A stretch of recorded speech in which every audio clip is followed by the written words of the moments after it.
Muito se fala sobre design thinking e acho que agora, mais do que nunca, esse pode ser um ótimo processo, um ótimo método aí para o seu negócio. E por isso hoje nós recebemos o professor especialista em inovação no método design thinking, professor Edgar Stuber. Seja muito bem-vindo, professor, e muito obrigada por estar aqui conosco.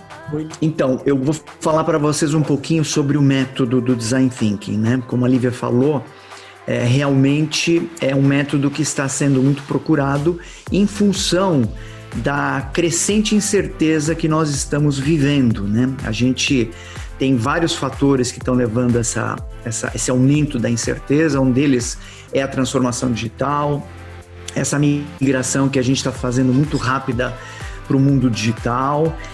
A pandemia, sem dúvida, acelerou muito as coisas. E o Design Thinking, ele é um método muito bom que ele consegue navegar, né, nesse mar de incerteza que a gente, né, e vai ser crescente. Mesmo que a gente chegue a resolver o problema da pandemia, que eu acredito que em breve vai estar dominado, né, com uma vacina, alguma coisa do gênero, nós vamos continuar tendo, virão outras epidemias, nós vamos ter problemas climáticos. A incerteza crescente realmente ela é uma realidade que tem que estar no nosso radar, e eu acho muito relevante para os gestores das empresas usarem esse tipo de método.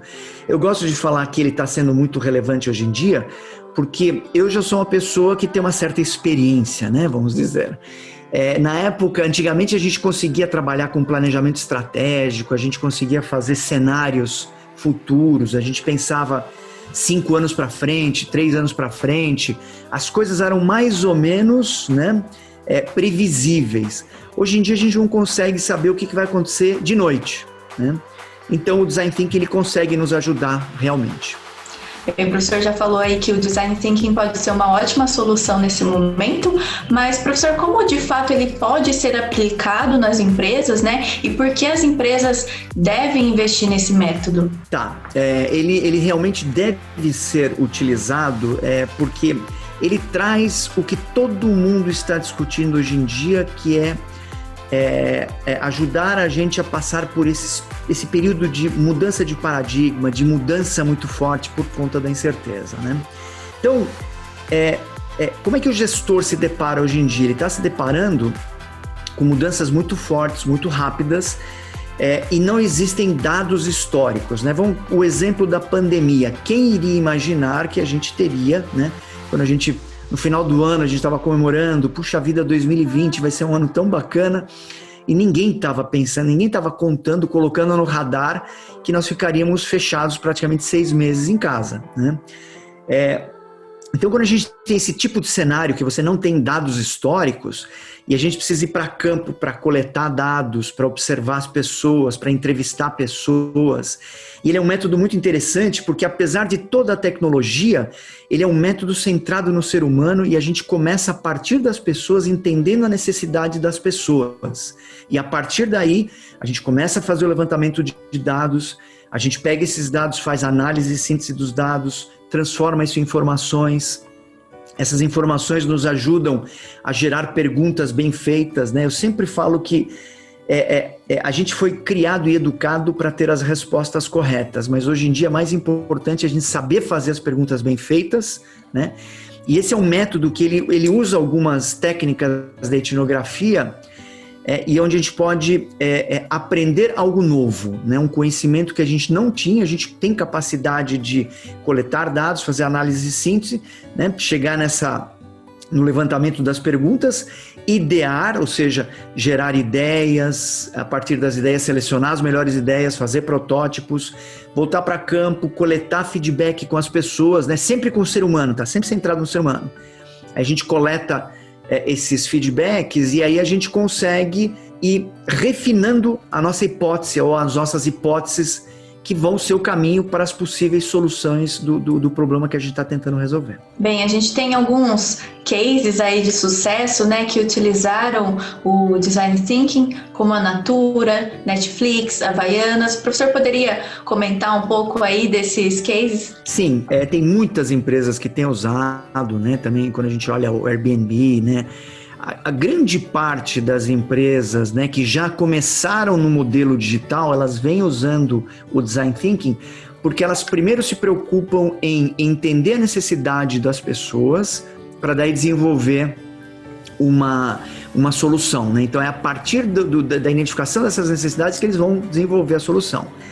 Mas tem casos também de empresas muito mais tradicionais, e eu já trabalhei, né, com várias empresas. Por exemplo, eu trabalhei durante 3 anos com a 3M, onde a gente fez a implementação do método do Design Thinking. No Hospital Albert Einstein também foram 3 anos, né? Então você vê, são instituições diferentes, né? Por exemplo, no Einstein a gente tinha médicos, enfermeiros, engenheiros, administradores, e a gente trabalhava com problemas complexos, né? Capacitando, né, as equipes para resolver problemas, gerar alternativas, né? Tanto é que agora o hospital já incorporou totalmente o método e faz parte, né, da rotina deles. O Itaú também usa muito. Eu também estive envolvido com outros projetos, por exemplo, a Grendene, a Fundação Telefônica. Na Fundação Telefônica a gente trabalhava com inovação social. Então a gente ia identificar o problema das comunidades, né, carentes, e juntamente com a turma da Telefônica a gente gerava soluções, né, para trazer valor mesmo, bem-estar para as pessoas, né? Então tem muitas empresas, não são, como eu disse no começo, começou primeiro com as startups, as empresas que partiram diretamente do mundo digital, mas hoje em dia as empresas mais tradicionais também estão se dando conta que precisam de algo mais robusto, né, para quando você está navegando nesse mar da incerteza. Professor, você comentou aí que trabalhou com algumas empresas, né, durante 3 anos. A gente pode dizer, então, que aplicar o Design Thinking na sua empresa, no negócio, não é algo do dia para a noite, né? Realmente não é uma coisa fácil, porque ele desafia muito os nossos modelos mentais, né? Então a gente está acostumado a usar os tradicionais métodos que vêm da qualidade. A gente pode usar o MASP, né, o método de análise e solução de problemas, o PDCA, o Six Sigma, onde você tem vários dados históricos, né, gravados de 2 anos para trás, 1 ano para trás, 6 meses.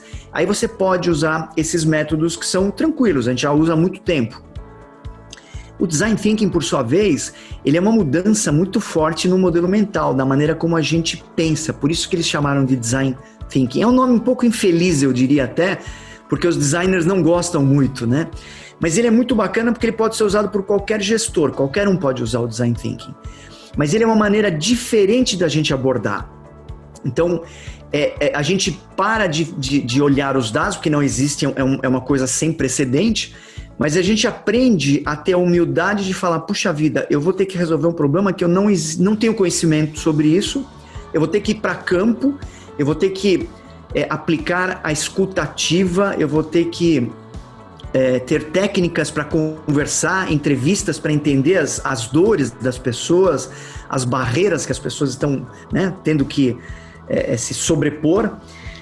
E aí isso leva um certo tempo mesmo, né? Então não adianta a gente falar, não, uma coisinha rápida, virou a chave, porque a gente não está acostumado. Ele realmente questiona os nossos pressupostos iniciais, né? Porque a gente tem que partir falando, bom, eu não sei nada do assunto, eu vou aprender. E aí eu vou errando, aprendendo, errando rápido, fazendo protótipos. Tentativa e erro também é uma outra coisa que estranha as pessoas, né? A gente está muito acostumado a ter um método certinho. Existe um método que vai guiando a gente, mas não deixa de ser tentativa e erro, com muita experimentação e muita prototipagem. Muito bem, professor. Bom, e para fechar, o PSEG, juntamente com a Sprint Base, está lançando um curso de Design Thinking online, em que o professor Edgar vai ministrar aí para todo mundo. Então, professor, fique à vontade para falar e fazer a divulgação desse curso. Legal, Lívia. Então, é uma coisa totalmente nova, né, para a gente aqui no Brasil. Quando começou a pandemia, eu entrei em contato com o pessoal nos Estados Unidos, aí eles me encaminharam para os parceiros deles na Europa, na Inglaterra, conversei com o pessoal na Itália também, mas é um método que nasceu, essa plataforma do Spring Base, ela foi concebida na Inglaterra, ela é usada nos cursos de Oxford, que eles ensinam Design Thinking, E a gente está com essa parceria nova. O legal, né, dessa parceria do PSEG e comigo e com o Sprint Base é que, pelo fato de ser a primeira turma que nós vamos estar rodando aqui no Brasil, a gente vai ter, ao longo dessas 12 semanas, um acompanhamento muito de perto do pessoal lá da Europa. E também eles se dispuseram a colocar pessoas para falar e também para acompanhar algumas aulas, né? Por isso que o curso é um curso que a gente está falando que é um curso em inglês, todo o material dele é em inglês, nós temos vídeos também que vão ser passados para os alunos em inglês. Então falando um pouquinho mais do curso, é um curso de 12 semanas, ele vai ter 1 hora de momentos síncronos, que a gente vai fazer pelo Zoom e usando a plataforma do Sprint Base. Não dá para o aluno assistir depois, gravado, porque ele tem que participar, ele tem que tirar dúvidas, a gente vai criar salas virtuais dentro do Zoom para os alunos poderem trabalhar e eu vou atuar como um facilitador, visitando eles e tirando as dúvidas. Vai ter um trabalho de pre-work, que a gente fala que é de preparação. Então eu vou mandar alguns vídeos e alguns materiais, não é muita coisa, eu acho que 1 hora os alunos conseguem dar conta dessa preparação para a aula, então seriam momentos assíncronos, né? E mais 1 hora de momento assíncrono, onde o aluno vai ter que coletar dados. Então, eventualmente, ele vai para campo, ele vai fazer entrevista, ele vai usar as técnicas que a gente vai acabar aprendendo nos momentos síncronos, né? Ele vai ter que fazer por conta própria, de forma individual, depois a gente volta, se encontra no Zoom e vamos trabalhar em grupo, porque inovação, isso é importante, nós vamos estar trabalhando em grupos de 5 alunos, a inovação é um esporte que tem que ser feito de forma colaborativa, sozinho a gente não consegue resolver um problema complexo. Então, por isso que a gente vai ter esses momentos, né, de coleta que são individuais, mas compartilhar depois o conhecimento com os demais colegas do grupo através da plataforma, e nós vamos estar monitorando tudo isso aí, e vai ter gente de fora também, eu vou ter um outro convidado que é um amigo meu, que é um professor de Stanford, que também já se comprometeu a pelo menos avaliar alguns protótipos em alguma das aulas. Então vai ser muito interessante. Eu acho que a primeira turma que embarcar nisso aqui vai estar com um assessoramento muito grande, né? Muito bem, professor. Então, para quem quiser saber mais aí sobre o curso, se inscrever, a gente vai deixar o link aqui no GC para vocês. Então, acesse, vejam lá toda a grade do curso, como vai funcionar. Professor, muito obrigada pela participação aqui hoje, por compartilhar todo esse conhecimento conosco.